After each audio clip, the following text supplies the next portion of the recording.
അസ്സലാമു അലൈക്കും വറഹ്മത്തുള്ളാഹി വബറകാതുഹു.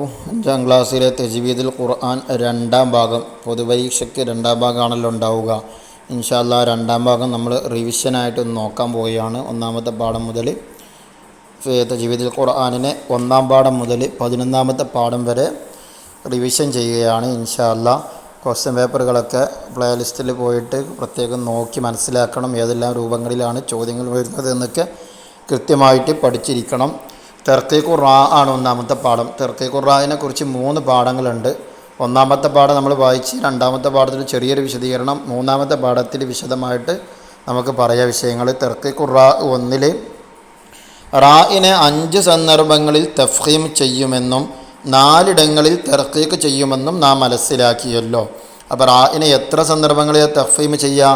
5 സന്ദർഭങ്ങളിൽ തഫ്ഖീം ചെയ്യും, 4 സന്ദർഭങ്ങളിൽ തർക്കീഖ് ചെയ്യും. അപ്പോൾ റായിനെ ഇവിടുന്ന് ഈ പാഠത്തുനിന്ന് ചോദ്യം വരിക, റായിനെ തഫ്ഖീം ചെയ്യുന്ന എത്ര നിയമങ്ങൾ, എത്ര സ്ഥലങ്ങളിലാണ് റായിനെ തഫ്ഖീം ചെയ്യുക? 5 സ്ഥലങ്ങളിൽ. എത്ര സ്ഥലങ്ങളിലാണ് തർക്കീഖ് ചെയ്യുക? 4 സ്ഥലങ്ങളിൽ തർക്കീഖ് ചെയ്യും. ഇനി ആ പാഠത്തിൽ പിന്നീട് ശ്രദ്ധിക്കാനുള്ളത് ആ ബൈത്താണ്. റായിനെ കസ്റായാൽ തർക്കീഖായി പറയുക രിബയും രിജിലെന്ന് അന്തിർ ഖൗമക മിർഫഖ പോലുള്ളതിലും തർക്കീഖാണെന്ന്. ആ ബൈത്ത് കാണാതെ പഠിക്കുക. അതൊക്കെ പൂരിപ്പിക്കാൻ ചിലപ്പോൾ വന്നേക്കാം. ബാക്കിയുള്ള നമുക്ക് നിയമങ്ങൾ ഇൻഷാ അല്ലാഹ് മൂന്നാമത്തെ പാഠത്തിൽ വെച്ച് ചർച്ച ചെയ്യാം.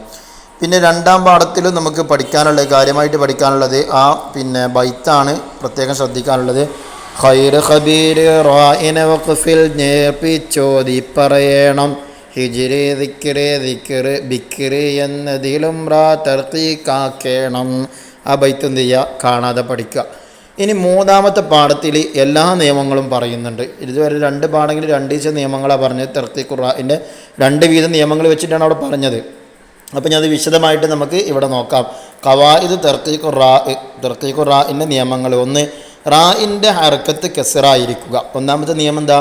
റായിൻ്റെ ഹർക്കത്ത് കെസറാകുക എന്നുള്ള. കെസറാണോ റായിനെ, എന്നാൽ റായിനെ തർക്കീഖാക്കിയിട്ട് ഓതണം, തഫ്ഖീം ആക്കരുത്. അപ്പം അങ്ങനെ ഫരിഹ റിജാലുൻ മിൻ ശർരി മാ ഖലഖ് ഉണ്ടോ? അവിടെ തർക്കീഖാക്കിയിട്ടല്ലേ റിജാലുൻ. ഒറൊയ് എന്ന് പറഞ്ഞില്ലല്ലോ. വായ നിറയെ ശബ്ദമുണ്ടാക്കുമ്പോഴാണ് തഫ്ഖീം വരിക.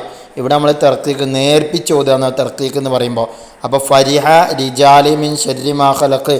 അപ്പോൾ റായിൻ്റെ ഹർക്കത്ത് കെസറാണോ അവർ റായിനെ തർക്കീഖ് ചെയ്തുകൊണ്ട് തന്നെ പാരായണം ചെയ്യണം. അപ്പോൾ ഒന്നാമത്തെ നിയമം റായിൻ്റെ ഹർക്കത്ത് കെസറാവുക. അപ്പോൾ റായിൻ്റെ ഹർക്കത്ത് കെസറായി ഏത് ഉദാഹരണം തന്ന് ചോദിച്ചാലും ഇതിനെ തഫ്ഖീമോ തർക്കീഖോ ആക്കണമെന്ന് ചോദിച്ചാൽ വളരെ സിമ്പിളാണ്. തർക്കീഖായിട്ടേ അതിനെ ഉച്ചരിക്കുകയുള്ളൂ. ഇനി രണ്ടാമത്തെ നിയമം, സുക്കൂനുള്ള റായിന് മുമ്പ് കെസറാവുകയും ശേഷം ഇസ്തിഅലാഇൻ്റെ ഹർഫ് ഇല്ലാതിരിക്കുകയും ചെയ്യുക. ഇസ്തിഅലാഇൻ്റെ അക്ഷരം നമ്മൾ പഠിച്ചിരിക്കണം. ഹുസ്സലഖത്തിൻ ഖിദ് എന്ന് പറയുന്ന ആ 7 അക്ഷരങ്ങൾ. ആ 7 അക്ഷരങ്ങളാണ് ഇസ്തിഅലാഇൻ്റെ അക്ഷരങ്ങൾ. അപ്പോൾ സുക്കൂനുള്ള റായിന് മുമ്പ് കെസറാവുകയും ശേഷം ഇസ്തിഅലാഇൻ്റെ ഹർഫ് ഇല്ലാതിരിക്കുകയും ചെയ്യുക. സുക്കൂനുള്ള റാ ഇതാ, സുക്കൂനുള്ള റായിന് മുമ്പ് കെസറാവുക. അപ്പോൾ ഇവിടെ ബാഇന് കെസറല്ല വന്നത്. അപ്പോൾ സുക്കൂനുള്ള റായിന് മുമ്പ് കെസറാവുകയും ശേഷം ഏത് അക്ഷരം ഇല്ലാതിരിക്കുക? ഇസ്തിഅലാഇൻ്റെ അക്ഷരം ഇല്ലാതിരിക്കുക. അപ്പോൾ ഇസ്തിഅലാഇൻ്റെ അക്ഷരം ഇല്ലല്ലോ. അപ്പോൾ ആ റായിന് എന്ത് ചെയ്തോളണം? തർക്കീഖ് ചെയ്തോളണം. അപ്പോൾ ഒന്നുകൂടെ ഉദാഹരണം നോക്കാം. അടുത്ത് ഫിർഔൻ എന്നുള്ളിടത്ത് റാ സുക്കൂനാണ്, റായിൻ്റെ മുമ്പുള്ള ഫാഇന് കെസറാണ്, ശേഷം ഐന് ഇസ്തിഅലാഇൻ്റെ അക്ഷരമല്ലല്ലോ. ഹുസ്സലഖത്തിൻ ഖിദ്, അതിൽ ഐനില്ല. അപ്പോൾ ഇസ്തിഅലാഇൻ്റെ അക്ഷരമല്ല ഐന്. അപ്പോൾ അവിടുത്തെ ആ റായിനെ എന്ത് ചെയ്യണം? തർക്കീഖ് ചെയ്യണം. അപ്പോൾ രണ്ടാമത്തെ നിയമം, സുക്കൂനുള്ള റായിന് മുമ്പ് കെസറാവുകയും ശേഷം ഇസ്തിഅലാഇൻ്റെ എന്ന് പറഞ്ഞാൽ റായിന് ശേഷം ഇസ്തിഅലാഇൻ്റെ അക്ഷരം ഇല്ലാതിരിക്കുകയും ചെയ്യുക.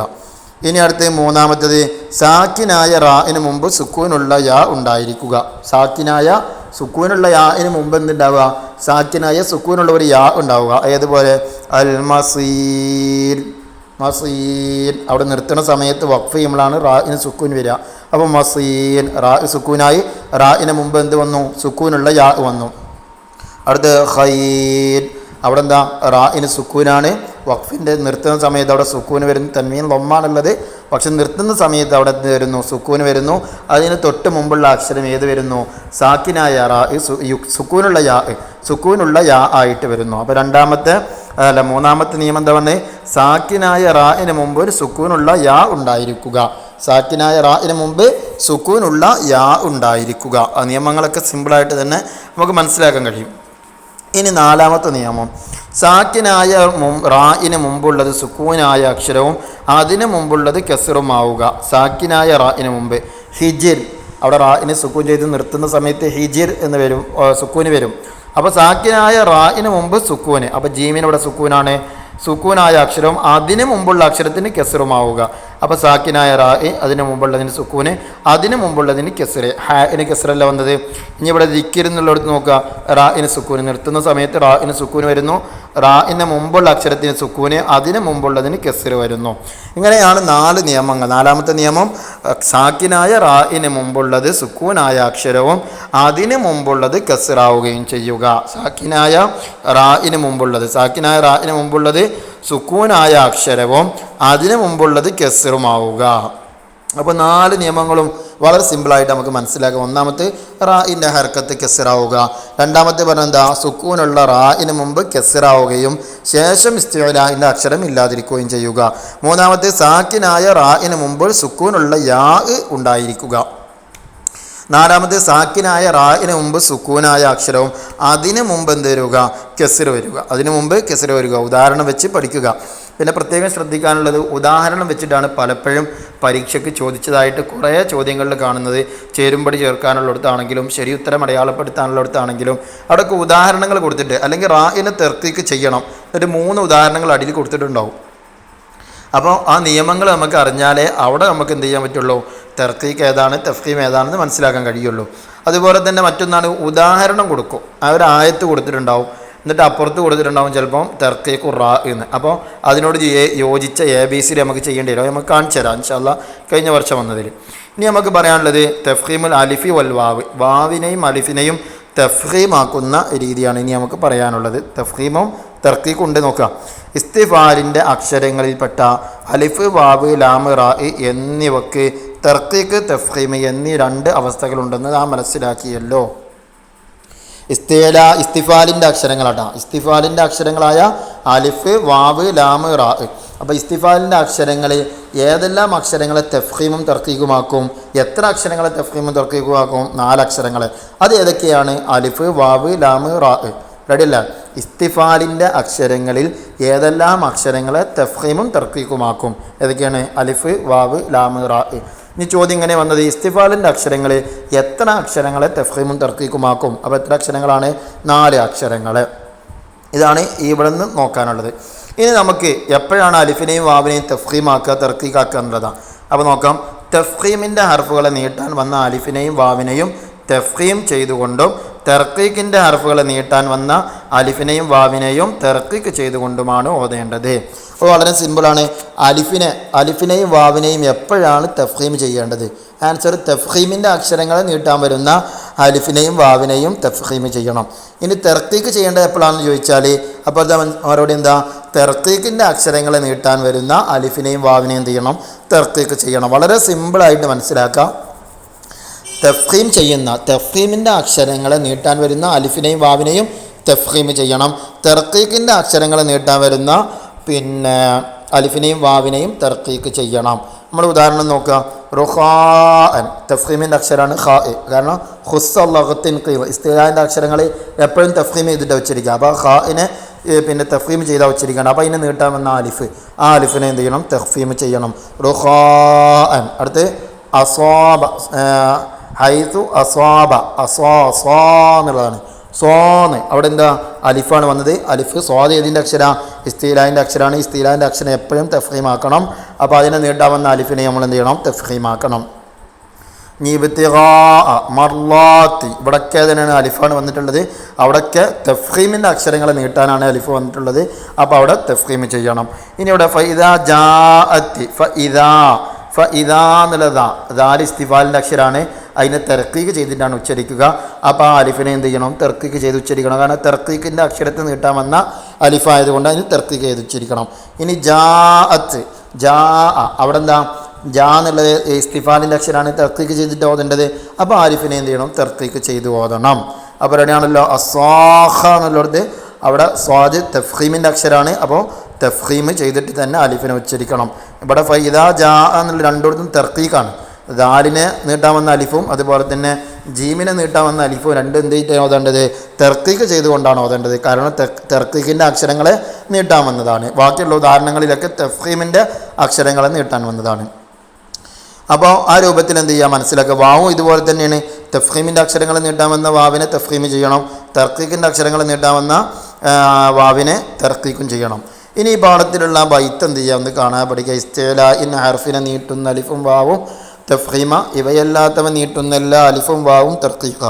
ഖാല യഖൂലു എന്ന് പറഞ്ഞോ അലിഫും വാവും തഫ്ഖീമ, കാന യകൂനു എന്ന് പറഞ്ഞാൽ അലിഫും വാവും തർക്കീഖ. ആ ബൈത്ത് എന്ത് ചെയ്യുക, കാണാതെ പഠിക്കുകയും ചെയ്യുക. ഇനി നമ്മൾ കഴിഞ്ഞ വർഷത്തെ പരീക്ഷ പേപ്പറിലുള്ള ചോദ്യം വന്നതാണിത്. ഇവിടെ നോക്കി, ഒന്ന് റായിനെ തർക്കീക്ക് ചെയ്തു. റായിനെ തർക്കീക്ക് ചെയ്തതിൻ്റെ ഒരു ഉദാഹരണം ഉണ്ട് ഇവിടെ. ആ ഉദാഹരണം ഏതാണെന്ന് കിട്ടണമെങ്കിൽ എന്ത് വേണോ, നമ്മൾ കൃത്യമായിട്ട് എന്ത് ചെയ്യണം, ഓരോ നിയമങ്ങളും നമുക്ക് ഓർമ്മ വേണം. അപ്പോൾ ഏതാണത്? സി ആണ് ഇവിടുത്തെ. സെമിയും ബസീർ, റാ സുക്കൂന്, റായിന് മുമ്പ് സുക്കൂനുള്ള യാ വന്നു എന്നുള്ളതാണ് അവിടുത്തെ കാരണം. ഇനി അലിഫിനെ തഫ്ഖീം ചെയ്തു, അലിഫിനെ തഫ്ഖീം ചെയ്തു. അപ്പോൾ തഫ്ഖീമിൻ്റെ അക്ഷരങ്ങൾ നീട്ടാൻ വരുന്ന അലിഫ്, ഇസ്തിലാഹിൻ്റെ അക്ഷരം നോക്കിയാൽ മതി. ആൻസർ ഇ ആണ്. മർലാത്ത് കണ്ട, അല്ലാഹ് ഇസ്തിലാഹിൻ്റെ അക്ഷരമാണ്, അതിനെ നീട്ടാനാണ് അലിഫ് വന്നത്. അപ്പോൾ അതിനെന്ത് ചെയ്യണം, തഫ്ഖീം ചെയ്യണം. അടുത്ത് വാവിനെ തഫ്ഖീം ചെയ്തു, വാവിനെ തഫ്ഖീം ചെയ്തു. അപ്പോൾ തഫ്ഖീമിൻ്റെ അക്ഷരത്ത് നീട്ടാൻ വന്നിട്ടുണ്ടാവും വാവ്, അതേതാ? ആൻസർ ഇ ആണ്. മസ്തൂർ, ഖുസ്സലഗ്തിൻ, ആ ത്വാഇനെ നീട്ടാനാണ് അവിടെ വാവ് വന്നത്. അപ്പോൾ അതിനെ തഫ്ഖീം ചെയ്യണം. ഇനി നമുക്ക് പറയാൻ പോകുന്ന രണ്ട് വിഷയത്തിലുള്ള ഉദാഹരണങ്ങളാണ്. ഹാ ഉൽ ലമീറിനെ നീട്ടി ഓതി, ഹാ ഉൽ ലമീറിനെ നീട്ടാതെ ഓതി. ഹാ ഉൽ ലമീറിനെ നീട്ടി ഓതൽ എപ്പോഴാണ് നമ്മളത് പറയാം? ഹാ ഉൽ ലമീറിൻ്റെ മുമ്പും ശേഷവും ഹർക്കത്താണെങ്കിലാണ് ഹാ ഉൽ ലമീറിനെ നീട്ടി ഓതേണ്ടത്. നോക്കുക നമ്മൾ, ബിഹീന ബിഹി, ഹാ ഉൽ ലമീർ, ഹാ ഉൽ ലമീറിൻ്റെ മുമ്പും ശേഷവും, മുമ്പ് ബാഇന് കസ്ര്, ശേഷം നൂനിന് ഫത്ത്. അപ്പോൾ മുമ്പും ശേഷവും ഹർക്കത്താണ്. അപ്പോൾ ഈ ഹാ ഉൽ ലമീറിനെ നീട്ടി ഓതണം. ഇനി ഹാ ഉൽ ലമീറിനെ നീട്ടാതെ ഓതി എന്നുള്ള ആൻസർ ഡി ആണ്. ബിഹിൽ അർല, ഹാ ഉൽ ലമീറിനെ നീട്ടാതെ ഓതലെപ്പോഴാണ്? ഹാ ഉൽ ലമീറിൻ്റെ മുമ്പോ ശേഷമോ സുക്കൂനാണെങ്കിലാണ്. ഇവിടെ ഏതാ നോക്കുക നമ്മൾ, ബിഹിൽ അർല എന്നുള്ളത് മുമ്പ് ഹർക്കത്താണ്, കെസിറാണുള്ളത്, ശേഷം ലാമിന് സുക്കൂനാണ് വന്നിട്ടുള്ളത്. അപ്പോൾ അതുകൊണ്ട് ഹാ ഉൽ ലമീറിനെ എന്ത് ചെയ്യില്ല, നീട്ടുകയില്ല. അപ്പോൾ ഉദാഹരണങ്ങൾ വെച്ചുകൊണ്ട് എന്ത് ചെയ്യണം, പ്രത്യേകം പഠിക്കണം. ഈ രീതിയിലൊക്കെ പല രീതികളിലും ചോദ്യങ്ങൾ വരും. അപ്പോൾ കഴിഞ്ഞ വർഷങ്ങളിലെ ക്വസ്റ്റ്യൻ പേപ്പറൊക്കെ കൃത്യമായിട്ട് പ്ലേലിസ്റ്റിൽ നോക്കി മനസ്സിലാക്കണം. ഇനി അഞ്ചാമത്തെ പാഠം ഹുറൂഫ് ഷംസിയാണ്. എന്താണ് ഷംസിയായ അക്ഷരങ്ങൾ എന്നൊക്കെ പാഠത്തിൽ പറഞ്ഞിട്ടുണ്ട്. എന്താ, ഷീന് ഉൾപ്പെടെ, അത് ഉദാഹരണത്തിൽ ഷീന് പറഞ്ഞുകൊണ്ടാണ് പറയുന്നത്. ഷീന് ഉൾപ്പെടെ 14 അക്ഷരങ്ങൾക്ക് മുമ്പ് അലിഫ്ലാം വന്നാൽ ഇപ്രകാരം ഇദ്ഗാം ചെയ്തു ഓതണം. ഈ അക്ഷരങ്ങൾക്ക് ഷംസിയായ അക്ഷരങ്ങൾ എന്ന് പറയുന്നു. എന്താണ് ഷംസിയ എന്നുള്ളത് നമുക്കൊന്നുകൂടെ പറയാം. ഷംസിയായ അക്ഷരങ്ങൾക്ക് മുമ്പ് അലിഫ്ലാമിന് എന്ത് ചെയ്യില്ല, ഉച്ചരിക്കൂല. ആ അലിഫ്ലാമിന് എന്ത് ചെയ്യും, ശേഷമുള്ള ഷംസിയായ അക്ഷരത്തിൽ ഇദ്ഗാം ചെയ്തുകൊണ്ടാണ് എന്ത് ചെയ്യുക, പാരായണം ചെയ്യുക. അപ്പോൾ എന്താണ് ഷംസിയായ അക്ഷരങ്ങൾ എന്ന് പറഞ്ഞാൽ എന്ത് ചെയ്തു, ഷംസിയായ അക്ഷരങ്ങൾക്ക് മുമ്പ് അലിഫ്ലാമിനെ ഉച്ചരിക്കാതെ ശേഷമുള്ള ആ ഷംസിയായ അക്ഷരത്തിൽ അലിഫ്ലാമിനെ എന്ത് ചെയ്യും, ഇദ്ഗാം ചെയ്യുന്നു. ഇതിനാണ് ഷംസിയായ അക്ഷരങ്ങൾ എന്ന് പറയുന്നത്. ഏതൊക്കെയാണ് ഷംസിയായ അക്ഷരങ്ങൾ? ഇവിടെ കൊടുത്തിട്ടുണ്ട്. 14 അക്ഷരങ്ങളാണ്. താ, ദാല്, റാ, സീന്, സ്വാദ്, ത്വാ, ലാമ്, താ, ദാല്, സായ്, സീന്, ഷീന്, ലാദ്, ലാ, നൂന്. ഇങ്ങനെ 14 അക്ഷരങ്ങളാണ് ഏത്, ഷംസിയായ അക്ഷരങ്ങൾ. ഈ ഷംസിയായ അക്ഷരങ്ങൾ പഠിച്ചാൽ തന്നെ, ഷംസിയായ അക്ഷരങ്ങളുടെ പ്രത്യേകത പഠിച്ചാൽ തന്നെ നമുക്ക് അടുത്ത പാഠത്തിൽ വരുന്ന ഖമരിയായ അക്ഷരങ്ങളും അതിൻ്റെ പ്രത്യേകതയും മനസ്സിലാക്കും. ഇവിടെ 14 അക്ഷരങ്ങൾ, ഈ 14 അക്ഷരങ്ങൾ പഠിച്ചാൽ, ഷംസിയായ അക്ഷരത്തിൻ്റെ 14 അക്ഷരങ്ങൾ നമ്മൾ പഠിക്കുകയാണെങ്കിൽ ഖമരി നമുക്ക് പഠിക്കേണ്ടതില്ല. കാരണം ഇതല്ലാത്ത അക്ഷരങ്ങൾ, ബാക്കിയുള്ള 14 അക്ഷരങ്ങൾ ഏതാണ്, ഖമരിയായ അക്ഷരങ്ങളാണ്. പിന്നെ ഇവിടെ ഷംസിയായ അക്ഷരം എന്ന് പറഞ്ഞാൽ എന്താ പറഞ്ഞത്, അതിൻ്റെ മുമ്പ് ഷംസിയായ അക്ഷരങ്ങൾക്ക് മുമ്പ് അലിഫ്ലാമിനെ ഉച്ചരിക്കാതെ അലിഫ്ലാമിനെ എന്ത് ചെയ്യും, ശേഷമുള്ള ഷംസിയായ അക്ഷരത്തിൽ ഇദ്ഗാം ചെയ്യും എന്നാണ് പറഞ്ഞത്. അപ്പോൾ ഖമരിയിലേക്ക് നോക്കുമ്പോൾ എന്തായിരിക്കും, ആ അലിഫ്ലാമിനെ ഉച്ചരിക്കുന്നുള്ളതാണ്. ഖമരിയായ അക്ഷരങ്ങൾക്ക് മുമ്പ് അലിഫിനെ ഉച്ചരിക്കുന്നുള്ളതാണ്. ഇനി നമുക്ക് ഖമരിയായ 6ാമത്തെ പാഠം ഹുറൂഫുൽ ഖമരിയ, അത് നോക്കാം. ഉദാഹരണങ്ങളൊന്നും ഇവിടെ വായിക്കണില്ല, വളരെ സിമ്പിളായിട്ട് കുട്ടികൾക്ക് മനസ്സിലായിട്ടുണ്ടാവും. മുകളിലുള്ള ആയത്തുകളിലെ പദങ്ങളിലെല്ലാം ലാമിനെ വ്യക്തമായി ഉച്ചരിച്ചതായി കാണാം. ഇങ്ങനെയുള്ള അക്ഷരങ്ങൾക്ക് ഖമരിയായ അക്ഷരങ്ങൾ എന്ന് പറയുന്നു. എന്താണ് ഖമരിയായ അക്ഷരങ്ങൾ എന്നുള്ളതിൻ്റെ വ്യക്തമായതാണ് കൊടുത്തിട്ടുള്ളത്. അതിൻ്റെ തൊട്ടടുത്ത പേജിൽ അതിൻ്റെ നിയമം പറയുന്നുണ്ട്. എന്താണ് ഹുറൂഫുൽ ഖമരിയ എന്താണ്, മുകളിലുള്ള ആയത്തുകളിൽ പദങ്ങളെല്ലാം ലാമിനെ വ്യക്തമായി ഉച്ചരിച്ചതായി കാണാമെന്നല്ല പറഞ്ഞത്. അതായത് ഉദാഹരണം നോക്കുന്ന സമയത്ത് ഇവിടെ കൊടുത്തിട്ടുണ്ട്. അതിൻ്റെ ഉദാഹരണങ്ങൾ ഓരോന്നും, അതിൻ്റെ അക്ഷരങ്ങൾ 14 എണ്ണമാണ്. ഈ ഉദാഹരണങ്ങൾ നോക്കിയാൽ കാണാം. ഫിൽ ഊല, അപ്പോൾ ആ അക്ഷരങ്ങൾക്ക് പിന്നെ ഹംസയാണ്. ഹംസൻ്റെ മുമ്പുള്ള അലിഫ്ലാമിന് എന്ത് ചെയ്തു? അവിടെ ഉച്ചരിച്ചു എന്നുള്ളതാണ്. ഇനി ജീമാണ് അടുത്ത്. മിനൽ ജിന്നത്തി, അവിടെ എന്ത് ചെയ്തു? ലാമിനെ ഉച്ചരിച്ചു. അലിഫ്ലാമിനെ ഉച്ചരിച്ചില്ല, മിനൽ ജിന്നത്തി, അപ്പോൾ ലാമിനെ ഉച്ചരിച്ചു എന്നുള്ളതാണ്. അപ്പോൾ ഷംസിയും ഖമരിയും തമ്മിലുള്ള വ്യത്യാസം ഇപ്പം എന്താണ്? ഷംസിയാണെങ്കിൽ അലിഫ്ലാമിനെ ഉച്ചരിക്കൂല, ഖമരിയാണെങ്കിൽ അലിഫ്ലാമിന് എന്ത് ചെയ്യും? ഉച്ചരിക്കും. ഈ ഷംസിയക്ക് വേണമെങ്കിൽ നമുക്ക് ഉദാഹരണം നോക്കാം. വത്തീനി എന്നുള്ള ഇവിടെ നോക്കി, വത്തീനി, വൽ തീനി എന്ന് പറഞ്ഞില്ല. എന്താ കാരണം? ആ ഷംസിയായ അക്ഷരമാകുന്ന താ ഉള്ളത് കൊണ്ട് ആ ലാമിനെ തായിലേക്ക് ചേർത്തു, എന്നിട്ട് വത്തീനി എന്നാണ് പറഞ്ഞത്. അടുത്ത ഫിദ്ദുന്യ, അവിടെ നോക്കി ഷംസിയായ അക്ഷരം ദാലാണ്. ദാലിന് മുമ്പുള്ള അലിഫ്ലാമിനെ ഉച്ചരിച്ചില്ല, ആ അലിഫ്ലാമിൻ്റെ ദാലിലേക്ക് അങ്ങോട്ട് ഇദ്ഗാം ചെയ്തു, എന്നിട്ട് ശ്രദ്ധ ചെയ്തിട്ടാണ് ഓതിയത്. അപ്പോൾ അതാണ് ഷംസിയ പിന്നെ ഖമരിയും തമ്മിലുള്ള വ്യത്യാസം. എന്താണെന്ന് ഇവിടെ കൊടുത്തിട്ടുണ്ട്. ഷംസിയായ അക്ഷരങ്ങളുടെ പ്രത്യേകത എന്ത്? ആൻസർ, ഷംസിയായ അക്ഷരങ്ങൾക്ക് മുമ്പ് അലിഫ്ലാം വന്നാൽ അവയെ ഉച്ചരിക്കാതെ ഷംസിയായ അക്ഷരത്തിൽ ഇദ്ഗാം ചെയ്യണം. ഷംസിയായ അക്ഷരത്തിൽ എന്ത് ചെയ്യണം? ഇദ്ഗാം ചെയ്യണം. ഇതിനാണ് ഷംസിയായ അക്ഷരങ്ങൾ എന്ന് പറയുന്നത്. ഇനി ഖമരിയായ അക്ഷരങ്ങളുടെ പ്രത്യേകത എന്താണ്? ഖമരിയായ അക്ഷരങ്ങൾക്ക് മുമ്പ് അലിഫ്ലാം വന്നാൽ അവയെ ഉച്ചരിക്കും. ഖമരിയായ അക്ഷരങ്ങൾക്ക് മുമ്പ് അലിഫ്ലാം വന്നാൽ അവയെ എന്ത് ചെയ്യും? ഉച്ചരിക്കും. ഇതാണ് ഖമരിയും ഷംസിയും തമ്മിലുള്ള വ്യത്യാസം. പിന്നെ അതിൻ്റെ അക്ഷരങ്ങൾ എന്ത് ചെയ്യണം? കൃത്യമായിട്ട് പഠിച്ചിരിക്കണം. ഇല്ലെങ്കിൽ അക്ഷരങ്ങൾ ചോദിക്കും പരീക്ഷയ്ക്ക്. ഖമരിയായ അക്ഷരങ്ങൾ 8 എഴുതുക എന്നോ അല്ലെങ്കിൽ ഷംസിയായ അക്ഷരങ്ങൾ 8 എഴുതുക എന്ന് പറഞ്ഞാൽ അത് എഴുതാൻ കിട്ടണം. അപ്പോൾ ഷംസിയായ 14 അക്ഷരങ്ങൾ പഠിച്ചാൽ ഖമരിയായത് ഏതായാലും കിട്ടും. ഇൻഷാ അല്ലാഹ് ആ രൂപത്തിൽ എന്ത് ചെയ്യുക? അത് പഠിക്കുക. ഇനി 7ാമത്തെ പാഠം ഹാ ഉൽ ലമീറാണ്. ഹാ ഉൽ ലമീർ വളരെ സിമ്പിളാണ്. ഈ ഹാ ഉൽ ലമീറിൻ്റെ ഒരു പാഠം പഠിച്ചാൽ അടുത്ത പാഠം എന്ത് ചെയ്യും? താനെ ഓട്ടോമാറ്റിക്കായിട്ട് പഠിയും. ആ രൂപത്തിലാണുള്ളത്. ഹാ ഉൽ ലമീറിനെ കുറിച്ച് എന്താണ് പറയുന്നത് അറിയോ? ഇതാ ഇങ്ങനെ ഹാ ഉൽ ലമീറിൻ്റെ മുമ്പും ശേഷവും ഹർക്കത്തുണ്ടെങ്കിൽ ഹാ ഉൽ ലമീറിനെ ഒരലിഫിൻ്റെ കതിർ നീട്ടി ഓതണം. ഹാ ഉൽ ലമീറുകൾക്ക് ശേഷം മുസാഫുകളിൽ അൽ യാ ഉ സഗീറ, അൽ വാവ് സഗീറ എന്നീ ചിഹ്നങ്ങൾ കൊടുത്തതായി കാണാം. എന്താണ് ഹാ ഉൽ ലമീറിനെ നീട്ടി ഓതാനുള്ള കാരണം? എന്താ? ഹാ ഉൽ ലമീറിൻ്റെ മുമ്പും ശേഷവും ഹർക്കത്തുണ്ടെങ്കിൽ, ഹാ ഉൽ ലമീറിൻ്റെ മുമ്പും ശേഷവും ഹർക്കത്തുണ്ടെങ്കിൽ ഹാ ഉൽ ലമീറിനെ ഒരു അലിഫിൻ്റെ കതിർ എന്ത് ചെയ്യണം? നീട്ടണം. അപ്പോൾ ഹാ ഉൽ ലമീറിനെ നീട്ടി ഓതണം എപ്പോൾ? എപ്പോഴാണ്? ഹാ ഉൽ ലമീറിൻ്റെ മുമ്പും ശേഷവും ഹർക്കത്താണെങ്കിൽ. ഇനി ഹാ ഉൽ ലമീറിനെ എത്രയാണ് നീട്ടി ഓതേണ്ടത്? ആൻസർ, ഒരു അലിഫിൻ്റെ കതിർ. ഒരു അലിഫിൻ്റെ കതിരാണ് നീട്ടി ഓതേണ്ടത്. ഇവിടെ വേണമെങ്കിൽ ഉദാഹരണം നോക്കുക. ഫഅതർന ബിഹീനക, ഹാ ഉൽ ലമീർ, ഹാ ഉൽ ലമീറിൻ്റെ മുമ്പ് ബാഇന് കസ്ർ, ശേഷമുള്ള നൂനിന് ഫത്തഹ. അപ്പോൾ രണ്ടിടത്തും എന്താണ്? ഹർക്കത്താണ്. മുമ്പും ശേഷവും ഹർക്കത്താണ്. അങ്ങനെയാണെങ്കിൽ ഹാ ഉൽ ലമീറിനെ നീട്ടി ഓതണം. ബിഹീനക, ഒരു അലിഫിൻ്റെ കതിർ എന്ത് ചെയ്യണം? നീട്ടി ഓതണം. ആ ഹാ ഉൽ ലമീറിൻ്റെ ശേഷമാണ് ആ ചെറിയ യാഹു സഗീറ, പിന്നെ വാബു സഗീറ എന്നീ ചിഹ്നം. ഇത് കഴിഞ്ഞ പരീക്ഷയ്ക്ക് ചോദിച്ചിട്ടുണ്ട്. ഈ ചിഹ്നങ്ങൾ കൊടുത്തിട്ട് ഇതിൻ്റെ പേരെന്താണെന്ന് ചോദിച്ചിട്ടുണ്ട്. അപ്പോൾ എന്താ പേര്? ഇതിൻ്റെ പേര് യാ ഉ സഗീറ, ഇതിൻ്റെ പേര് വാവു സഗീറ എന്നാണ് അതിൻ്റെ പേര്. അതെന്തിനാണ് കൊടുക്കുന്നത്? അവിടെ നീട്ടി ഓതണം എന്നതിനെ അറിയിക്കാൻ വേണ്ടിയിട്ടാണ് ആ ചിഹ്നങ്ങൾ അവിടെ കൊടുക്കുന്നത്. അപ്പോൾ ചുരുക്കി പറഞ്ഞാൽ ഹാ ഉൽ ലമീറിനെ നീട്ടി ഓതണം എപ്പോൾ? ഹാ ഉൽ ലമീറിൻ്റെ മുമ്പും ശേഷവും ഹർക്കത്താണെങ്കിൽ ഹാ ഉൽ ലമീറിനെ നീട്ടി ഓതണം. എത്രയാണ് നീട്ടേണ്ടത്? ഒരു അലിഫിൻ്റെ കതിർ നീട്ടിയാണ് ഓതേണ്ടത്. ഈ ചിഹ്നങ്ങൾക്ക് പറയുന്ന പേരെന്താ? ഇതിന് യാ ഉ സഗീറ എന്നും പറയും, ഇതിന് വാവു സഗീറ എന്നും പറയും. ഇനി ഇവിടെ വേറൊരു വിഷയം, ഹാ ഉൽ ലമീറിന് ശേഷമുള്ള അക്ഷരം ഹംസയാണെങ്കിൽ അവിടെ അൽ മദ്ദുൽ മുൻഫസിൽ വരുന്നതാണ്. അപ്പോൾ അൽ മദ്ദുൽ മുൻഫസിലിൻ്റെ വിധി ഇവിടെ ബാധകമാണ്. അതായത് നമ്മളിപ്പോൾ പറഞ്ഞല്ലോ ഹാ ഉൽ ലമീറിൻ്റെ മുമ്പും ശേഷവും ഹർക്കത്താണെങ്കിൽ ഹാ ഉൽ ലമീറിൻ്റെ ഒരു അലിഫിൻ്റെ കതിർ നീട്ടണമെന്ന്. അപ്പോൾ ഹാ ഉൽ ലമീറിൻ്റെ ശേഷമുള്ള ഈ ഹർക്കത്തായ അക്ഷരം അത് എന്തായിട്ട് വന്നു? ഹംസയായിട്ട് വന്നു. ഏതായിട്ട് വന്നു? ഹംസയായിട്ട് വന്നാൽ അവിടെ ഹാ ഉൽ ലമീർ അവിടെ എന്ത് ചെയ്യണം? കൂടുതൽ നീട്ടണം. മദ് മുൻഫസിലായിട്ട് എന്ത് ചെയ്യണം? കൂടുതൽ നീട്ടി പാരായണം ചെയ്യണം. മാലഹു അഹദ്, മാലഹു അഹദ്. എന്താ കാരണം? ഈ ഹാ ഉൽ ലമീറിന് ശേഷം ഹംസ വന്നതല്ലോ. അവിടെ ആ ചെറിയ വാവു സഗീറ ഉണ്ടല്ലോ, അപ്പോൾ അവിടെ മദ്ദക്ഷരം ഉണ്ട്. മദ്ദക്ഷരത്തിന് ശേഷം ഹംസ അടുത്ത കലിമത്തിലായിട്ട് വന്നാൽ അവിടെ മദ് മുൻഫസിലാണ് വരിക. അതുകൊണ്ടാണ് അവിടെ മദ് മുൻഫസിലായത്. ഹാ ഉൽ ലമീറിന് ശേഷം അടുത്ത പദത്തിലായിട്ട് ഹംസ വന്നാൽ അവിടെ മദ്ദിൽ മുൻഫസിൽ ചെയ്യണം. അപ്പോൾ എന്താ പറഞ്ഞത്? ഹാ ഉൽ ലമീറിന് ശേഷമുള്ള അക്ഷരം ഹംസയാണെങ്കിൽ അവിടെ അൽ മദ്ദിൽ മുൻഫസിൽ വരുന്നതാണ്. അപ്പോൾ ഹാ ഉൽ ലമീറിനെ മദ് മുൻഫസിലായിട്ട് ഓതണം എപ്പോൾ? ഹാ ഉൽ ലമീറിന് ശേഷമുള്ള അക്ഷരം ഏതായിട്ട് വന്നാൽ? ആൻസർ എന്താ? ഹാ ഉൽ ലമീറിന് ശേഷമുള്ള അക്ഷരം ഹംസയായിട്ട് വന്നാൽ. ഹാ ഉൽ ലമീറിന് ശേഷമുള്ള അക്ഷരം ഹംസയായിട്ട് വന്നാലാണ് ഹാ ഉൽ ലമീറിനെ അൽ മദ്ദുൽ മുൻഫസിലായിട്ട് ഓതേണ്ടത്. അപ്പോൾ അവിടെ കൂടുതൽ നീട്ടി ഓതണം. ഒരു അലിഫിൻ്റെ കതിറല്ല നീട്ടേണ്ടത് എന്നർത്ഥം. ഇനി ഹാ ഉൽ ലമീർ 2 8ാമത്തെ പാഠം. ഇത് ആ പാഠം പഠിച്ചവർക്ക് ഇത് സിമ്പിളാണ്. എന്താണ് ചെയ്ത വിഷയം? മുകളിൽ കൊടുത്ത ഉദാഹരണങ്ങളിൽ ഹാ ഉൽ ലമീറിനെ നീട്ടാതെയാണ് നാം ഓതിയത്. ഹാ ഉൽ ലമീറിന് തൊട്ട് മുമ്പോ ശേഷമോ സുക്കൂൻ വന്നതാണ് കാരണം.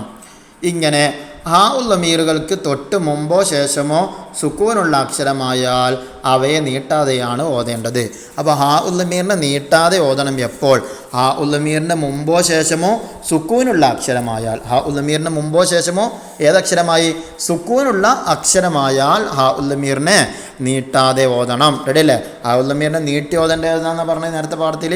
ഹാ ഉൽ ലമീറിൻ്റെ മുമ്പും ശേഷവും ഹർക്കത്താണെങ്കിൽ ഇവിടെ ഹാ ഉൽ ലമീറിൻ്റെ ഹാ ഉൽ ലമീറിൻ്റെ മുമ്പോ ശേഷമോ എന്ത് വന്നു? സുക്കൂന് വന്നു. ഇവിടെ നോക്കി, മിൻ ഹുൽവത്തീൻ ഹാ ഉൽ ലമീർ. ഹാ ഉൽ ലമീറിൻ്റെ മുമ്പ് എന്ത് വന്നു? ഇവിടെ സുക്കൂന് വന്നു. അപ്പോൾ ഹാ ഉൽ ലമീറിനെ നീട്ടിയില്ല. അടുത്ത് ഫീഹിൽ ഖുർആൻ. ഹാ ഉൽ ലമീറിൻ്റെ മുമ്പാണ് എന്ത് വന്നു? യാഇന് സുക്കൂനായിട്ട് വന്നു, അതുകൊണ്ട് നീട്ടിയില്ല. അപ്പോൾ ഹാ ഉൽ ലമീറിനെ നീട്ടാതെ ഓതേണ്ടത് എപ്പോഴാണ്? ഹാ ഉൽ ലമീറിൻ്റെ മുമ്പോ ശേഷമോ സുക്കൂന് വന്നാലാണ് ഹാ ഉൽ ലമീറിനെ നീട്ടാതെ ഓതേണ്ടത്. ഹാ ഉൽ ലമീറിനെ നീട്ടി ഓതേണ്ടത് ഹാ ഉൽ ലമീറിൻ്റെ മുമ്പും ശേഷവും ഹർക്കത്താണെങ്കിൽ നീട്ടി ഓതണം. ഇനി 9ാമത്തെ പാഠം അൽ ഇദ്ഗാമു. അക്ഷരങ്ങളെ ഇദ്ഗാം ചെയ്യുന്നതിനെ കുറിച്ചാണ് പറയുന്നത്. എന്തിനാണ് ഇദ്ഗാം എന്ന് പറയുന്നത്? സാക്കിനായ ഒരക്ഷരത്തെ ശേഷം വന്ന ഹർക്കത്തുള്ള അക്ഷരത്തിൽ ചേർത്ത് ശ്രദ്ധ ചെയ്ത് ഓതിയതായി കാണാം. ഇപ്രകാരം ചെയ്യുന്നതിനാണ് ഇദ്ഗാം എന്ന് പറയുന്നത്. അപ്പോൾ ഇദ്ഗാം എന്ന് പറഞ്ഞാൽ എന്താ? സാക്കിനായ ഒരക്ഷരത്തെ ശേഷം വന്ന ഹർക്കത്തുള്ള അക്ഷരത്തിൽ ചേർത്ത് ശ്രദ്ധ ചെയ്ത് ഓതുന്നതിനാണ് ഇദ്ഗാം എന്ന് പറയുന്നത്. എന്തിനാ ഇദ്ഗാം എന്നറിയാം? സാക്കിനായ ഒരക്ഷരത്തെ ശേഷം വന്ന ഹർക്കത്തുള്ള അക്ഷരത്തിൽ ചേർത്ത് ശ്രദ്ധ ചെയ്ത് ഉച്ചരിക്കുന്നതിനാണ് ഇദ്ഗാം എന്ന് പറയുന്നത്. ഇദ്ഗാം എന്നാൽ എന്ത് എന്ന ചോദ്യത്തിൻ്റെ ആൻസറാണത്. അത് കൃത്യമായിട്ട് പഠിക്കണം. സാക്കിനായ ഒരക്ഷരത്തെ ശേഷം വന്ന ഹർക്കത്തുള്ള അക്ഷരത്തിൽ ചേർത്ത് ശ്രദ്ധ ചെയ്ത് ഓതുന്നതിനാണ് എന്ത് പറയുക? ഇദ്ഗാം എന്ന് പറയുന്നത്. ഇനി ഇദ്ഗാം 3 ഐറ്റുണ്ട്. മുത്തമാസിലാനി, മുത്തജാനിസാനി, മുത്തഖാരിബാനി, ഇങ്ങനെ 3 ഐറ്റുണ്ട് എന്ന് പറഞ്ഞിട്ടുണ്ടല്ലോ. ആ 3 ഐറ്റ് ഏതൊക്കെയാണെന്ന് പറയുന്നത്? അനിളിരിബ്യ അസാക്ക പോലെ മഖ്റജിലും സിഫത്തിലും ഒന്നായ അക്ഷരങ്ങൾക്ക് മുത്തമാസിലാനി എന്നും, അതായത് മഖ്റജും സിഫത്തും ഒന്നാണെങ്കിൽ, ചുരുക്കി പറഞ്ഞാൽ 2 ബാ ആണ്, അല്ലെങ്കിൽ 2 താ ആയിട്ട് വന്നു, അല്ലെങ്കിൽ 2 ദാലായിട്ട് വന്നു, അങ്ങനെ ഏത് അക്ഷരങ്ങളാണെങ്കിലും 2 ഒരേ അക്ഷരമായിരിക്കും. അപ്പോഴാണല്ലോ മഖ്റജും സിഫത്തും ഒന്നാവുക. അപ്പോൾ മഖ്റജിലും സിഫത്തിലും ഒന്നാണെങ്കിൽ അതിന് പറയുന്ന അതിനെക്കുറിച്ച് ആ അക്ഷരങ്ങളെക്കുറിച്ച് പറയുന്ന അക്ഷരം ഏതക്ഷരമാണ്? മുത്തമാസിലാനി എന്നാണ് പറയുക. ആ അക്ഷരങ്ങൾക്ക് എന്തെന്നാണ് പറയുക? മുത്തമാസിലാനി. അവിടെ സുക്കൂനുള്ള അക്ഷരവും ഹർക്കത്തുള്ള അക്ഷരവും ഒന്ന് തന്നെ ആയിരിക്കും. അപ്പോൾ അതിനെക്കുറിച്ച് മുത്തമാസിലാനി. ചുരുക്കി പറഞ്ഞാൽ മഖ്റജിലും സിഫത്തിലും ഒന്നായ അക്ഷരങ്ങൾക്ക് മുത്തമാസിലാനി. മഖ്റജിലും സിഫത്തിലും ഒന്നായ അക്ഷരങ്ങൾക്ക് മുത്തമാസിലാനി എന്ന് പറയുന്നു. ഇനി എന്താ മുത്തജാനിസാനി? അതാണ് ഇനി പറയണത്. വദ്ദത്വാഇഫത്തുൻ. ഇവിടെ സുക്കൂനുള്ള അക്ഷരം താ ആണ്, ശേഷമുള്ള ഹർക്കത്ത് ത്വാ ആണ്. അപ്പോൾ അക്ഷരങ്ങൾ മാറി. അപ്പോൾ എന്താ? മഖ്റജിൽ യോജിക്കുകയും താഇൻ്റെയും ത്വാഇൻ്റെയും വരുന്ന സ്ഥലം ഒന്നാണ്. ഓരോരുത്തർ നിന്നാണ് താവും ത്വാവും വരുന്നത്, പക്ഷെ ശബ്ദം വ്യത്യാസമുണ്ട്. അതിനാണ് സിഫത്ത് വ്യത്യാസമാകുക എന്ന് പറയുന്നത്. അപ്പോൾ മഖ്റജിൽ യോജിക്കുകയും സിഫത്തിൽ വ്യത്യാസമാവുകയും ചെയ്ത അക്ഷരങ്ങൾക്ക് മുത്തജാനിസാനി എന്നും പറയുന്നു. എങ്ങനെ? മഖ്റജിൽ യോജിക്കുകയും സിഫത്തിൽ വ്യത്യാസമാവുകയും ചെയ്ത അക്ഷരങ്ങൾക്ക് മുത്തജാനിസാനി. അപ്പോൾ എന്തിനാണ് മുത്തജാനിസാനി എന്ന് പറയുന്നത്? മഖ്റജിൽ യോജിക്കുകയും സിഫത്തിൽ വ്യത്യാസമാവുകയും ചെയ്ത അക്ഷരങ്ങൾക്ക് മുത്തജാനിസാനി എന്ന് പറയുന്നു. ഇവ രണ്ടിലും ആദ്യ അക്ഷരം സാക്കിനായാൽ ഇദ്ഗാം ചെയ്യൽ വാജിബാണ്. അപ്പോൾ ഒരു ചോദ്യം, മുത്തമാസിലാനിയിൽ എപ്പോഴാണ് ഇദ്ഗാം ചെയ്യൽ നിർബന്ധമാവുക? അപ്പോൾ എപ്പോഴാണ്? ആദ്യത്തെ അക്ഷരം സാക്കിനായിട്ട് വന്നാൽ, അല്ലെങ്കിൽ മുത്തമാസിലാനിയിലാണെങ്കിലും മുത്തജാനിസയിലാണെങ്കിലും. മുത്തജാനിസാനിയിൽ ചോദ്യം വരികയാണ് എപ്പോഴാണ് അവിടെ ഇദ്ഗാം ചെയ്യേണ്ടതെന്ന് ചോദിച്ചാൽ ഒന്നാമത്തെ അക്ഷരം ഏതായിട്ട് വന്നാലാണ്? സാക്കിനായിട്ട് വന്നാലാണ്. അപ്പോൾ മുത്തമാസിലാനി മുത്തജാനിസാനി ഇപ്പോൾ റെഡിയല്ലേ? മുത്തമാസിലാനി പറഞ്ഞാൽ മഖ്റജും സിഫത്തും ഒന്നായ അക്ഷരങ്ങൾക്ക് മുത്തമാസിലാനി. മുത്തജാനിസാനി പറഞ്ഞാൽ മഖ്റജിൽ ഒന്നാവുകയും സിഫത്തിൽ വ്യത്യാസപ്പെടുകയും ചെയ്യുന്ന അക്ഷരങ്ങൾക്ക് മുത്തജാനിസാനി എന്നും പറയുന്നു. ഇനി വഖുർ റബ്ബി റഹംഹുമാ പോലെ മഖ്റജിൽ അടുത്തിരിക്കുകയോ കൂടുതൽ സിഫത്തിൽ യോജിക്കുകയോ ചെയ്തതിന് മുത്തഖാരിബാനി എന്ന് പറയുന്നു. അപ്പോൾ മുത്തഖാരിബാനിയാണ് എന്താ? മഖ്റജിൽ അടുത്തിരിക്കുകയോ കൂടുതൽ സിഫത്തിൽ യോജിക്കുകയോ ചെയ്തതിന് മുത്തഖാരിബാനി എന്ന് പറയുന്നു. എന്താ മുത്തഖാരിബാനി? തന്നെയാണ് മഖ്റജിൽ അടുത്തിരിക്കുകയോ, മഖ്റജിൽ ലാമ് റാ രണ്ടും അടുത്ത അക്ഷരങ്ങളാണ്. മഖ്റജ് അടുത്ത അക്ഷരങ്ങളാണ്. അപ്പോൾ മഖ്റജിൽ അടുത്തിരിക്കുകയോ കൂടുതൽ സിഫത്തിൽ യോജിക്കുകയോ ചെയ്തതിന് മുത്തഖാരിബാനി എന്ന് പറയുന്നു. അപ്പോൾ മൂന്നും പറഞ്ഞപ്പോൾ മുത്തമാത്തിലാനി ചിലപ്പോൾ 5 വരിയിൽ കുറയാതെ എഴുതുക എന്നുള്ളത് വന്നേക്കാം. ഇത് മൂന്നും വിശദീകരിക്കുക. അപ്പോൾ ഈ വിഷയങ്ങളാണ് ഇതാണുള്ളത്. മുത്തമാത്തിലാനി പറഞ്ഞാൽ മഖ്റജിലും സിഫത്തിലും ഒന്നായ അക്ഷരങ്ങൾക്ക് മുത്തമാത്തിലാനി എന്ന് പറയുന്നു. മഖ്റജിൽ യോജിക്കുകയും സിഫത്തിൽ വ്യത്യാസമാവുകയും ചെയ്ത അക്ഷരങ്ങൾക്ക് മുത്തജാനിസാനി എന്ന് പറയുന്നു. പിന്നെ മഖ്റജിൽ അടുത്തിരിക്കുകയോ കൂടുതൽ സിഫത്തിൽ യോജിക്കുകയോ ചെയ്യുന്ന അക്ഷരങ്ങൾക്ക് മുത്തഖാരിബാനി എന്നും പറയുന്നു. ഈ മുത്തഖാരിബാനിയിൽ നമ്മുടെ ഇമാമായ ആസിം റഹിമഹുല്ല 2 സ്ഥലത്തെ ഇദ്ഗാം ചെയ്തിട്ടുള്ളൂ. ഒന്ന് കാഫിനെ കാഫിലും ലാമിനെ റായിലും, കാഫിനെ കാഫിലും ലാമിനെ റായിലും മാത്രമേ നമ്മുടെ ഇമാമാകുന്ന ആസിം റഹിമഹുല്ല ഇദ്ഗാം ചെയ്തിട്ടുള്ളൂ. അപ്പോൾ ഇവിടുന്ന് വരുന്ന ചോദ്യങ്ങൾ ഏതൊക്കെയാണ് ഈ ഭാഗത്തുനിന്ന്? പിന്നെ നമ്മുടെ ഖിറാഅത്തിൻ്റെ ഇമാമ് ആര്? ആൻസർ എന്താ? ആസിം റഹിമഹുല്ല. പിന്നെ മുത്തഖാരിബാനിയിൽ ആസിം റഹിമഹുല്ല ഏതിനെല്ലാമാണ് പിന്നെ ഇദ്ഗാം ചെയ്തത്? അപ്പോൾ എന്താ ആൻസർ? ഖാഫിനെ കാഫിലും ലാമിനെ റായിലും. അപ്പോൾ അതെന്ത് ചെയ്യണം? പഠിച്ചു വെക്കണം. ഓക്കെ. അപ്പോൾ ഒന്നും കൂടെ മുത്തമാസിലാനി മുത്തജാനിസാനി മുത്തഖാരിബാനി എന്ന് പറയുന്നു. മുത്തമാസിലാനി പറഞ്ഞാൽ മഖ്റജിലും സിഫത്തിലും ഒന്നായ അക്ഷരങ്ങൾക്ക് മുത്തമാസിലാനി. പിന്നെ മഖ്റജിൽ യോജിക്കുകയും സിഫത്തിൽ വ്യത്യാസപ്പെടുകയും ചെയ്ത അക്ഷരങ്ങൾക്ക് മുത്തജാനിസാനി. മഖ്റജിൽ അടുത്തിരിക്കുകയോ കൂടുതൽ സിഫത്തിൽ യോജിക്കുകയോ ചെയ്ത അക്ഷരങ്ങൾക്ക് മുത്തഖാരിബാനി എന്ന് പറയുന്നു. മുത്തഖാരിബാനിയിൽ 2 സ്ഥലത്തെ നമ്മുടെ ഖിറാഅത്തിൻ്റെ ഇമാമാകുന്ന ആസിം റഹിമഹുല്ല ഇദ്ഗാം ചെയ്തിട്ടുള്ളൂ. കാഫിനെ കാഫിലും ലാമിനെ റായിലും അങ്ങനെ മാത്രമേ ഇദ്ഗാം ചെയ്തിട്ടുള്ളൂ. ഇനി 10ാമത്തെ പാഠം ജംഉൽ ഖുർആൻ. ഇത് നമ്മൾ ദുറൂസിലൊക്കെ 1ാം ഭാഗത്തിലൊക്കെ പഠിച്ച വിഷയമായതുകൊണ്ട് എല്ലാവർക്കും അറിയണ വിഷയമാണ്. അപ്പോൾ നമുക്ക് ഒന്ന് നോക്കാം. അല്ലാഹു തആലയുടെ കലാമായ വിശുദ്ധ ഖുർആൻ ജിബ്രീൽ അലൈഹിസ്സലാമിൻ്റെ സാന്നിധ്യത്തിൽ നബി സല്ലല്ലാഹു അലൈഹി വസല്ലമയുടെ നിർദ്ദേശപ്രകാരം എഴുതപ്പെട്ടതാണ്. എങ്ങനെ? അല്ലാഹു തആലയുടെ കലാം. പരിശുദ്ധ ഖുർആൻ ആരുടെ കലാമാണ്? അല്ലാഹുവിൻ്റെ കലാമാണ്. ജിബ്രീൽ അലൈഹിസ്സലാമിൻ്റെ സാന്നിധ്യത്തിൽ നബി സല്ലല്ലാഹു അലൈഹി വസല്ലമയുടെ നിർദ്ദേശപ്രകാരം എഴുതപ്പെട്ടതാണ്. അപ്പോൾ വിശുദ്ധ ഖുർആൻ എഴുതപ്പെട്ടു ആരുടെ സാന്നിധ്യത്തിൽ? ആൻസർ ജിബ്രീൽ അലൈഹിസ്സലാമിൻ്റെ സാന്നിധ്യത്തിൽ. ആരുടെ നിർദ്ദേശപ്രകാരം? ആൻസർ നബി സല്ലല്ലാഹു അലൈഹി വസല്ലമയുടെ നിർദ്ദേശപ്രകാരം എഴുതപ്പെട്ട. അന്ന് എഴുതിയിരുന്നത് മടലുകളിൽ, കല്ലുകളിൽ, മുളകളിൽ ഇങ്ങനെയൊക്കെയാണ് അന്ന് എഴുതപ്പെട്ടിട്ടുള്ളത്. ഒരു മുസാഫായിട്ട് എന്ത് ചെയ്തിട്ടില്ല? എഴുതി രേഖപ്പെടുത്തിയിട്ടില്ല. അതുകൊണ്ടാണ് അവിടെ പറഞ്ഞത് അല്ലാഹു തആലയുടെ കലാമായ വിശുദ്ധ ഖുർആൻ ജിബ്രീൽ അലൈഹിസ്സലാമിൻ്റെ സാന്നിധ്യത്തിൽ. ആരുടെ സാന്നിധ്യത്തിലാണ്? ജിബ്രീൽ അലൈഹിസ്സലാമിൻ്റെ സാന്നിധ്യത്തിൽ നബി സല്ലല്ലാഹു അലൈഹി വസല്ലമയുടെ നിർദ്ദേശപ്രകാരം എഴുതപ്പെട്ടതാണ്. നബി സല്ലല്ലാഹു അലൈഹി വസല്ലമയുടെ വഫാത്തിന് ശേഷം ഖുർആൻ മനഃപ്പാടമുള്ള നിരവധി സ്വഹാബികൾ ശുഹദാക്കളായി. ഖുർആൻ മനഃപ്പാടമുള്ള സ്വഹാബിമാരുടെ വിയോഗം മൂലം വിശുദ്ധ ഖുർആനിലെ യാതൊന്നും നഷ്ടപ്പെടാതിരിക്കാൻ വേണ്ടി അവ മുഴുവനായി ക്രോഡീകരിക്കാൻ ഉമർ റളിയല്ലാഹു അൻഹു അബൂബക്കർ റളിയല്ലാഹു അൻഹുവിനോട് ആവശ്യപ്പെട്ടു. അപ്പോൾ ഉമർ റളിയല്ലാഹു അൻഹു അബൂബക്കർ റളിയല്ലാഹു അൻഹുവിനോട് ആവശ്യപ്പെടാനുള്ള കാരണം എന്താ? ഒരുപാട് ഖുർആൻ മനഃപ്പാടമുള്ള ഒരുപാട് ആളുകൾ ഷഹീദായി. അപ്പോൾ ഖുർആനിലെ യാതൊന്നും നഷ്ടപ്പെടാതിരിക്കാൻ വേണ്ടിയിട്ട്, അങ്ങനെ ഖുർആനിലെ യാതൊന്നും നഷ്ടപ്പെടാതിരിക്കാൻ വേണ്ടിയിട്ടാണ് ബഹുമാനപ്പെട്ട ഉമർ റളിയല്ലാഹു അൻഹു അബൂബക്കർ റളിയല്ലാഹു അൻഹുവിനോട് മുസ്ഹഫ് രൂപത്തിൽ ക്രോഡീകരിക്കാൻ എന്തത് ആവശ്യപ്പെട്ടത്. ഇവിടുന്ന് ഖുർആൻ മനഃപ്പാടമുള്ള സ്വഹാബിമാരുടെ വിയോഗം. ഖുർആൻ മനഃപ്പാടമുള്ള ഹാഫിദീങ്ങളായ സ്വഹാബികൾ എന്ത് ചെയ്തു?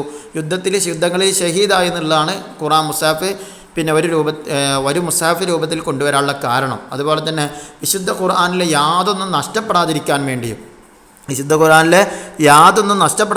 വേണ്ടിയുമാണ് അവ മുഴുവനായി ക്രോഡീകരിക്കണമെന്ന് ഉമർ റളിയല്ലാഹു അൻഹു അബൂബക്കർ റളിയല്ലാഹു അൻഹു എന്ത് ചെയ്ത് ആവശ്യപ്പെട്ടത്. അതനുസരിച്ച് അബൂബക്കർ റളിയല്ലാഹു അൻഹുവിൻ്റെ നിർദ്ദേശപ്രകാരം ഖുർആൻ ഒരു മുസാഫിലായി ക്രോഡീകരിക്കപ്പെട്ടു. അപ്പോൾ ഇവിടെ ഒരു ചോദ്യം, ആരുടെ നിർദ്ദേശപ്രകാരമാണ് ഖുർആൻ ഒരു മുസാഫിലായി ക്രോഡീകരിക്കപ്പെട്ടത്? ആൻസർ അബൂബക്കർ റളിയല്ലാഹു അൻഹുവിൻ്റെ നിർദ്ദേശപ്രകാരം. അപ്പോൾ ഖുർആൻ ക്രോഡീകരിക്കാൻ ആരാണ് ആവശ്യപ്പെട്ടത്? ആൻസർ ആരാ? ഉമർ റളിയല്ലാഹു അൻഹു ആണ് ആവശ്യപ്പെട്ടത്. ആരുടെ നിർദ്ദേശപ്രകാരമാണ് ക്രോഡീകരിക്കുന്നത്? മുസാഫ് രൂപത്തിൽ. ആൻസർ അബൂബക്കർ റളിയല്ലാഹു അൻഹുവിൻ്റെ നേതൃത്വത്തിൽ. ഇത് ഹിജ്റ എത്രാം വർഷം നടന്നത്? ഹിജ്റ 12ാം വർഷത്തിലായിരുന്നത്. ഹിജ്റ എത്രാം വർഷമാണ്? 12ാം വർഷത്തിലാണ് മുസാഫ് രൂപത്തിൽ ക്രോഡീകരിക്കുന്നത്. പിന്നീട് മുസ്ലിങ്ങളുടെ എണ്ണം വർദ്ധിക്കുകയും ഇസ്ലാം വിവിധ നാടുകളിൽ വ്യാപിക്കുകയും ചെയ്തപ്പോൾ ഹിജ്റ 25ാം വർഷം ഉസ്മാൻ റളിയല്ലാഹു അൻഹുവിൻ്റെ ഖിലാഫത്ത് കാലത്ത് ഈ മുസാഫിൻ്റെ പല കോപ്പികൾ പകർത്തി വിവിധ നാടുകളിൽ വിതരണം ചെയ്തു. അപ്പോൾ എന്താ പറഞ്ഞത്? പിന്നീട് ഉസ്മാൻ റളിയല്ലാഹു അൻഹു മുസാഫിനെ പല കോപ്പികളായിട്ട് പല നാടുകളിലേക്ക് അയച്ചു കൊടുത്തു. എന്താ കാരണം? മുസ്ലിങ്ങളുടെ എണ്ണം വർദ്ധിക്കുകയും ഇസ്ലാം വിവിധ നാടുകളിൽ വ്യാപിക്കുകയും ചെയ്തതുകൊണ്ട്. ഉസ്മാൻ റളിയല്ലാഹു അൻഹു മുസാഫിനെ പല കോപ്പികളാക്കാനുള്ള കാരണം എന്താണ്? മുസ്ലിങ്ങളുടെ എണ്ണം വർദ്ധിക്കുകയും ഇസ്ലാം വിവിധ നാടുകളിൽ വ്യാപിക്കുകയും ചെയ്തതുകൊണ്ട്. ഹിജ്റ എത്രാമത്തെ വർഷത്തിലാണ് മുസാഫിനെ പല കോപ്പികളാക്കുന്നത്? ഹിജ്റ 25-ാം വർഷം. ഹിജ്റ 25-ാം വർഷം. ആരുടെ നിർദ്ദേശപ്രകാരമാണ്? ആരുടെ ഖിലാഫത്ത് കാലത്താണത്? ആൻസർ ഉസ്മാൻ റളിയല്ലാഹു അൻഹുവിൻ്റെ ഖിലാഫത്ത് കാലത്ത്. ആ കാലത്താണ് മുസാഫിനെ പല കോപ്പികളിലാക്കിയിട്ട് പല നാടുകളിലേക്ക് എത്തിച്ചു കൊടുക്കുന്നത്. അപ്പോൾ ഇവിടെയുള്ള ചോദ്യം, മുസാഫിനെ എന്തുകൊണ്ടാണ് പല കോപ്പികളാക്കിയത്? അതിൻ്റെ ആൻസറാണ് മുസ്ലിങ്ങളുടെ എണ്ണം വർദ്ധിക്കുകയും ഇസ്ലാം വിവിധ നാടുകളിൽ വ്യാപിക്കുകയും ചെയ്തതുകൊണ്ട്. പിന്നെ ഹിജ്റ എത്രാം വർഷത്തിലാണ് മുസാഫിനെ പല കോപ്പികളാക്കിയത്? ആൻസർ 25-ാം വർഷം. ആരുടെ ഖിലാഫത്ത് കാലത്താണ് പല കോപ്പികളാക്കിയത്?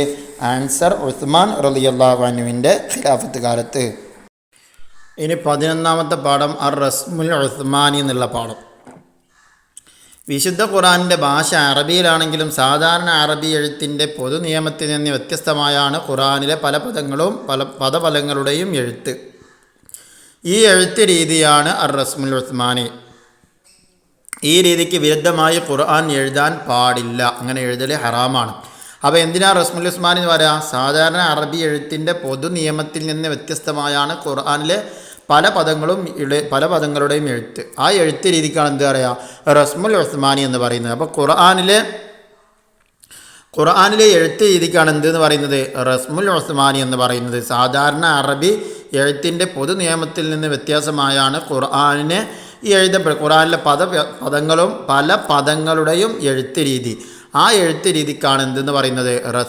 റസ്മുൽ ഉസ്മാനി എന്ന് പറയുന്നത്. ഇനി ആ റസ്മുൽ ഉസ്മാനിയിൽ പ്രധാനമായും 6 നിയമങ്ങളാണുള്ളത്. എത്ര നിയമങ്ങളാണുള്ളത്? റസ്മുൽ ഉസ്മാനിയിൽ പ്രധാനമായും 6 നിയമങ്ങൾ. ഈ 6 നിയമങ്ങളും കാണാതെ പഠിക്കണം. അതിൻ്റെ ഉദാഹരണങ്ങൾ സഹിതം എന്ത് ചെയ്യണം? പഠിക്കണം. എങ്കിലേ നമുക്ക് പരീക്ഷയ്ക്ക് നേരിടാൻ കഴിയുള്ളൂ. കാരണം ഹദഫ് ചേരുമ്പടി ചേർക്കുന്നിടത്ത് ഹദഫ് എന്ന് കൊടുത്തു, അപ്പുറത്ത് ഒരു ഉദാഹരണം പിന്നെ ഈ അർ-റഹ്മാൻ എന്നുള്ളതും കൊടുത്തു കഴിഞ്ഞാൽ ഇത് ഹദഫിൻ്റെതാണെന്ന് മനസ്സിലാക്കണമെങ്കിൽ എന്ത് വേണം? ഈ ഉദാഹരണങ്ങൾ നമ്മൾ കാണാതെ പഠിച്ചിരിക്കണം. എങ്കിലേ കിട്ടുള്ളൂ. ഇല്ലെങ്കിൽ ഹദഫ് എന്ന് പറഞ്ഞാൽ എന്താണെന്ന് ചോദിച്ചാൽ വെറുതെ ആൻസർ തെറ്റിപ്പോകും. അപ്പോൾ ഹദഫ് എന്ന് ഇത് അക്ഷരങ്ങളെ ഒഴിവാക്കുക. ഹദഫ് പറഞ്ഞാൽ അക്ഷരങ്ങളെ ഒഴിവാക്കുക എന്നുള്ളതാണ്. ചില പദങ്ങളിൽ നിന്ന് ചില അക്ഷരങ്ങൾ ഒഴിവാക്കിയാണ് ഖുർആൻ എഴുതിയിട്ടുള്ളത്. ഉദാഹരണം ഇവിടെ അർ-റഹ്മാൻ കണ്ട. സാധാരണ ഖിയാസി അറബി എഴുത്ത് ഇങ്ങനെയാണ്. ഇതേതാ റസ്മുൽ ഉസ്മാനിയുള്ള എഴുത്താണ്. ഇവിടെ അലിഫ് ഇവിടെ ഉണ്ട്, മീമിന് ശേഷം അലിഫ് ഉണ്ട്, അത് ഇവിടെ ഇല്ല. അപ്പോൾ വ്യത്യാസം വന്നല്ലോ എഴുത്ത് രീതി. അടുത്ത് അറബി നോക്കി എൽമൂന എന്ന് എഴുതി കൊടുത്ത് സാധാരണ അറബി എഴുത്ത് വാവിട്ട് കണ്ടാണ്. എന്നാൽ ഇവിടെ എത്തുമ്പോൾ എന്തില്ല? ആ വാവില്ല. റസ്മുൽ ഉസ്മാനിയിൽ വാവില്ല.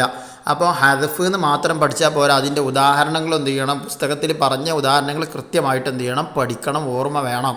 ഇനി രണ്ടാമത്തെ സിയാദത്താണ്. അക്ഷരങ്ങളെ കൂടുതലാക്കൽ. സിയാദത്ത് പറഞ്ഞാൽ അക്ഷരങ്ങളെ കൂടുതലാക്കൽ. സാധാരണ എഴുത്തിൽ കാണാത്ത അക്ഷരങ്ങളെ ചില പദങ്ങളിൽ എഴുതിയിട്ടുണ്ട്. ഉദാഹരണം നോക്കിയാൽ ഖിയാസി ല അദ്ബഹന്നോ. സാധാരണ അറബിയിൽ ഈ രൂപത്തിൽ എഴുതുക. റസ്മുൽ ഉസ്മാനിക്ക് ഇതുപോലെ അദ്ബഹന്നോ. ഇവിടെ ഒരു അലിഫ് വന്നില്ലേ? ഹംസയ്ക്ക് ശേഷം ഒരു അലിഫ് വന്നു, ഇവിടെ ഇല്ലല്ലോ. അപ്പോൾ ഈ ഉദാഹരണം എന്ത് ചെയ്യണം? കാണാതെ പഠിക്കണം. എന്നാലേ ഇതിൻ്റെ ഉദാഹരണം എന്ന് മനസ്സിലാവുള്ളൂ. സിയാദത്തിൻ്റെ ഉദാഹരണം ആണെന്നുള്ളത് മനസ്സിലാവണമെങ്കിൽ സിയാദത്ത് അതിൻ്റെ കൂടെ ഈ ഉദാഹരണം എന്ത് ചെയ്യണം? കാണാതെ പഠിക്കണം. ഇനി അടുത്തതാണ് ബദലാണ്. ബദൽ പറഞ്ഞാൽ എന്താ? ഒരക്ഷരത്തിന് പകരം മറ്റൊന്ന് കൊണ്ടുവരൽ. ഒരക്ഷരത്തിന് പകരം മറ്റൊന്ന് കൊണ്ടുവരലാണ്. ഖിയാസിയിൽ നോക്കി. ഖിയാസിയിൽ സ്വലാത്ത് എന്ന് എഴുതിയത് കാണുന്നുണ്ടല്ലോ. ഹാത്തായിട്ട് അലിഫിട്ടിട്ടാണ് അവിടെ എഴുതിയിട്ടുള്ളത്. സ്വലാ എന്നുള്ള ലാമിന് അലിഫിട്ട് കൊണ്ടാണ് അവിടെ എഴുതിയിട്ടുള്ളത്. എന്നാൽ അത് റസ്മുൽ ഉസ്മാനിയിലേക്ക് വരുമ്പോൾ അവിടെ ഒരു വാവിട്ടിട്ടാണ് അവിടെ എഴുതിയിട്ടുള്ളത്. കണ്ടോ? അപ്പോൾ പിന്നെ ബദൽ അക്ഷരത്തിന് എന്ത് പകരപ്പെടുത്തി? അക്ഷരത്തിന് പകരം മറ്റൊന്ന് കൊണ്ടുവരാമെന്നുള്ള പറഞ്ഞത്. ഇവിടെ അലിഫിന് പകരം എന്ത് കൊണ്ടുവന്നു? വാവ് കൊണ്ടുവന്നു. അപ്പോൾ ഈ ബദൽ എന്ന് പഠിക്കുന്നത് കൂടെ ഒരക്ഷരത്തിന് പകരം മറ്റൊന്ന് കൊണ്ടുവരൽ എന്ന് അത് പഠിക്കുന്നത് കൂടെ ഈ ഉദാഹരണം എന്ത് ചെയ്യണം? കൃത്യമായിട്ട് മനസ്സിലാക്കിയിരിക്കണം. ഇല്ലെങ്കിൽ പണിപാടും. അടുത്തതാണ് നാലാമത്തെ ഹംസയുടെ വ്യത്യസ്ത രൂപത്തിലുള്ള എഴുത്താണ്. ആ എഴുത്ത് രീതികൾ എന്ത് ചെയ്യുക? കൃത്യമായിട്ട് മനസ്സിലാക്കുക. ഇത് അന്തറക്കുന്നുള്ളത് അജ്ജൽ എന്നുള്ള വാവുമ്മലാണ്. അതെന്നുള്ളത് എന്തുമല്ല യാഉമ്മലായിട്ട് എഴുതിയിട്ടുള്ളത്. മസാ എന്നുള്ളത് ഹംസൻ്റെ കുർസി മാത്രമേ ഉള്ളൂ. അപ്പോൾ ആ രൂപത്തിലൊക്കെ ഹംസ വ്യത്യസ്തമായ രീതിയിൽ എന്ത് ചെയ്യും? റസ്മുൽ ഉസ്മാനിയിൽ എഴുതും. അതെന്ത് ചെയ്യുക? കൃത്യമായിട്ട് മനസ്സിലാക്കുക. ഇനി അൽ വസ്ലു വൽ ഫസ്ല്. അൽ വസ്ലു വൽ ഫസ്ല് എന്ന് പറഞ്ഞാൽ വസ്ലാണ് ആദ്യം പറയുന്നത്. പിരിച്ചെഴുതേണ്ട കലിമത്തിനെ ചേർത്ത് എഴുതുക. പിന്നെ പിരിച്ചെഴുത രണ്ടായിട്ട് എഴുതലാണ് സാധാരണ അറബിയിൽ. എന്നാൽ അതിനെന്ത് ചെയ്യും? ചേർത്ത് എഴുതും. ഏതാ? ലിക്കൈല സാധാരണ അറബിയിൽ ഇങ്ങനെ എഴുതുക. ലിക്കൈ എന്നുള്ള വേറെയും ലാ എന്നുള്ള വേറെയും. എന്നാൽ അത് റസ്മുൽ ഉസ്മാനിൽ ചേർത്ത് കൂട്ടിക്കാണ്ടാണ് എഴുതുക. ലിക്കൈല എന്ന് എഴുതുക. അത് ഈ രൂപത്തിൽ തന്നെ എഴുതണം ഖുർആൻ എഴുതുമ്പോൾ. അതാണ് പറഞ്ഞത്. റസ്മുൽ ഉസ്മാനിൻ്റെ ഒരു നിയമമാണ് ഇത്. വസ്ല് ഫസ്ല് എന്നുള്ള. അതിൽ വസ്ല് ഏതാണ്? പിരിച്ചെഴുതേണ്ട കലിമത്തിനെ ചേർത്ത് എഴുതുക. പിരിച്ചെഴുതേണ്ട കലിമത്തിനെ ചേർത്ത് എഴുതുക. ഒക്കെ കാണാൻ പഠിക്കണം കേട്ടോ. എന്താണ് ഫസ്ലി എന്ന് ചോദിച്ചാൽ എഴുതാൻ കിട്ടണമെങ്കിൽ ഇത് പഠിക്കണം. പിരിച്ചെഴുതേണ്ട കലിമത്തിനെ ചേർത്ത് എഴുതുക. ഉദാഹരണവും പഠിക്കണം. അതുപോലെ അൽ ഫസ്ൽ ചേർത്ത് എഴുതേണ്ടതിനെ രണ്ടായി പിരിച്ചെഴുതുക. ചേർത്ത് എഴുതാൻ വേണ്ടത് സാധാരണ അറബിയിൽ ചേർത്ത് എഴുതുന്നതാണ്. എന്നാൽ അതിനെന്ത് ചെയ്യും? പിരിച്ചെഴുതും. അതേപോലെ സാധാരണ അറബിയിൽ നോക്കി ഇല്യാസീൻ കണ്ട, അതിന് റസ്മുൽ ഉസ്മാനി എന്ത് ചെയ്തു? ഈ ലാമിന് ഇൽ കണ്ട, ലാമിന് അലിഫിന് ലാമിനും വേറെ എഴുതി ഇൽ, എന്നിട്ട് യാസീൻ എന്നുള്ളത് വേറെ. അപ്പോൾ ചേർത്ത് എഴുതേണ്ടതിന് പിരിച്ചെഴുതി. കഴിഞ്ഞ വർഷത്തെ പരീക്ഷാ പേപ്പറിൽ ഈ ചോദ്യം കൊടുത്തിട്ടുണ്ട്. ഇല്യാസീൻ എന്നുള്ള ഈ ചോദ്യം എന്ത് ചെയ്തിട്ടുണ്ട്? കൊടുത്തിട്ടുണ്ട്. അവിടുത്തെ നിയമം എന്താണ് എന്നാണ് ചോദിച്ചതെന്ന് തോന്നുന്നുണ്ട്. അപ്പോൾ ഫസ്ലിൽ എഴുതണം എന്നുണ്ടെങ്കിൽ എന്ത് ഓർമ്മ വേണോ? ഈ നിയമം, ഈ ഉദാഹരണം ഏതിൻ്റെ ഉദാഹരണമാണെന്ന് ഓർമ്മ വേണം. ഫസ്ലി പറഞ്ഞാൽ ചേർത്ത് എഴുതേണ്ടതിനെ രണ്ടായി പിരിച്ചെഴുതുക. ഇൻഷാ അല്ലാഹ് കഴിഞ്ഞ വർഷങ്ങളിലെ ചോദ്യപേപ്പറൊക്കെ കൃത്യമായിട്ട് നോക്കണം. ഓരോ ഭാഗത്തുനിന്ന് ചോദ്യങ്ങൾ എങ്ങനെയൊക്കെയാണ് വന്നിട്ടുള്ളതെന്ന്.